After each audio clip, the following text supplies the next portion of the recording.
दोस्तों, स्वागत है आप सभी का नेशनल इंडिया एजुकेशन पे। जैसे कि आप सब स्क्रीन पर देख रहे हैं, हम लोग आज पढ़ेंगे जर्मनी का एकीकरण। जर्मनी का एकीकरण। जर्मनी के 18वीं शताब्दी में 3 भाग थे: उत्तरी जर्मनी, मध्य जर्मनी और दक्षिण जर्मनी।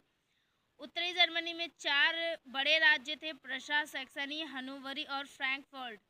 तो जो प्रशा था वो सबसे बड़ा राज्य था और इसके चांसलर कौन थे? बिस्मार्क थे। तो मध्य जर्मनी पे आते हैं तो राइनलैंड मध्य जर्मनी में राइनलैंड राज्य था। और दक्षिणी जर्मनी पे आते हैं तो विवोरिया, वुटेनबर्ग, वॉदेन राज्य। ये 3 बड़े राज्य थे। इन सब में सबसे बड़ा प्रशा था। जर्मनी के एकीकरण के कारण देखते हैं तो 19वीं शताब्दी में जेना विश्वविद्यालय के छात्रों ने बौद्धिक आंदोलन को बढ़ावा दिया था, जिससे कि जर्मनी के एकीकरण की बात सामने आई थी और लोगों के मन में बौद्धिक रूप से अपने देश के प्रति एकीकरण की भावना आई थी।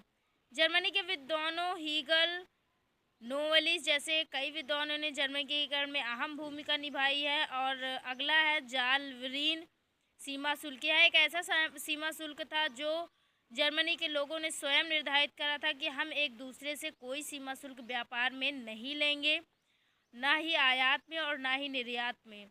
यह भी कारण बनता है जर्मनी के एकीकरण का। फिर आते हैं उद्योग और व्यापारों में तेजी। उद्योग और व्यापारों में तेजी होने के कारण यह स्वगामी हो जाता है कि जर्मनी एक हो।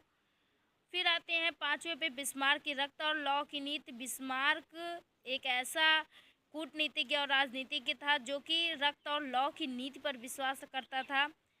वो सोचता था कि खून भले बह जाए लेकिन हम अपना काम कठोरता से ही करेंगे। फिर अगला आता है आर्थिक संसाधनों की अहम भूमिका। तो जर्मनी के एकीकरण में आर्थिक संसाधनों की भी बहुत बड़ी भूमिका है।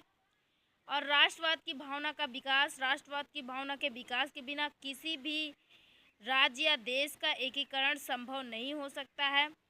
तो ये राष्ट्रवाद की भावना फ्रांस से प्रभावित होकर, नेपोलियन से प्रभावित होकर आई थी। नेपोलियन के द्वारा बनाए राइन संघ की भूमिका। इटली के एकीकरण में आप देखते हैं कि वो 8 राज्यों में पहले विभक्त होता है, फिर उसे पीडमोंट में काबूर जो था उसने एक राज्य में बदला था, सबको एक किया था। उसी प्रकार से नेपोलियन ने एक बार प्रयास किया था जर्मनी को एक करने का, और उसने जर्मनी जो कि 300 छोटे छोटे राज्यों में विभक्त था उसे 39 राज्यों में बदल डाला, जिसे राइन संघ के नाम से जाना जाता है। जैसे इटली के एकीकरण में पीडमोंट बहुत महत्वपूर्ण थे और काबूर, उसी प्रकार से जर्मनी के एकीकरण में प्रशा और इसके शासक बिस्मार्क बहुत इम्पोर्टेंट होते हैं।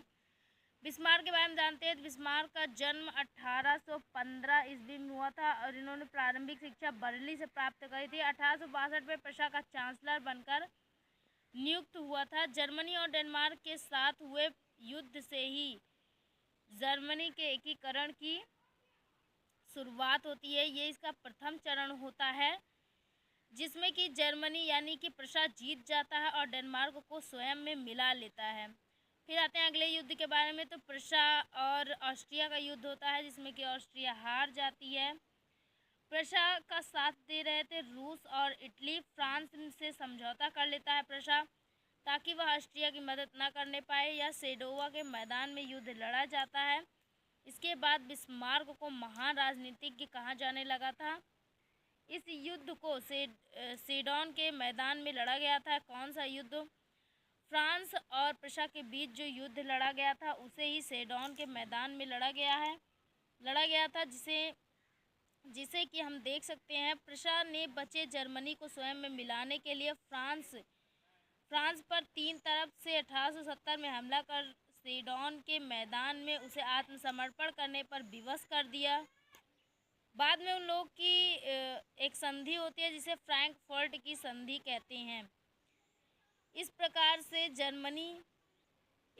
से फ्रांस से युद्ध के बाद जर्मनी 4 राज्यों को स्वयं में मिलाता है।